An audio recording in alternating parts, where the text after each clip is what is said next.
Hi friends, hello అండి. Welcome back to our channel. ఈరోజు ముందుగా అయితే అందరికీ వసంత పంచమి శుభాకాంక్షలు అండి. అంటే వసంత పంచమి అనగానే అందరూ ఏమనుకుంటారు, పిల్లలకి చిన్నపిల్లలు ఉన్న పేరెంట్స్ అయితే ఖచ్చితంగా ఈరోజు స్కూల్కి వెళ్ళాలి, పిల్లలకి అడ్మిషన్ తీసుకోవాలి, వాళ్ళకి మంచి జరుగుతుంది అని ఒక చిన్న ఊహతో అయితే పేరెంట్స్ అనేది ఖచ్చితంగా ఉంటారు. అయితే ఏ పేరెంట్ అయినా ఖచ్చితంగా వాళ్ళ పిల్లల ఫ్యూచర్ బాగుండాలి అన్నట్టుగా ఈ డేని మాత్రం హ్యాపీగా పిల్లల కోసం స్పెండ్ చేయాలి అనుకుంటారని నేనైతే అనుకుంటున్నాను. అయితే ఇక్కడ చూడండి ఒక్కసారి, ఇది అక్వేరియం చూపిస్తున్నాను కదా నేను అక్కడ. ఆ ఫిషెస్ కూడా ఎంత సర్కిల్లో ఎలా వెళ్తున్నాయో మన పిల్లలు కూడా అలానే అంతే సర్కిల్లో వెళ్ళి మంచి ఫ్యూచర్ ఇవ్వాలి మనం మన వాళ్ళకని అనుకుంటాం. కానీ ఆ స్కూల్ ఏంటో ఏంటో అర్థం కావట్లేదు. కానీ ఫీజుల మోత అయితే మామూలుగా లేదండి.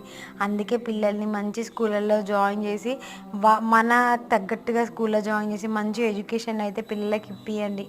నా తరపు నుంచి ఇదైతే రిక్వెస్ట్. లేట్ చేస్తూ ఉంటే మాత్రం పిల్లలు పాపం ఇక్కడే ఆగిపోవద్దు, వాళ్ళకి ఎంతో ఫ్యూచర్ ఉంటుంది కాబట్టి వాళ్ళు మంచిగా చదివించండి. ఓకేనా? బాయ్.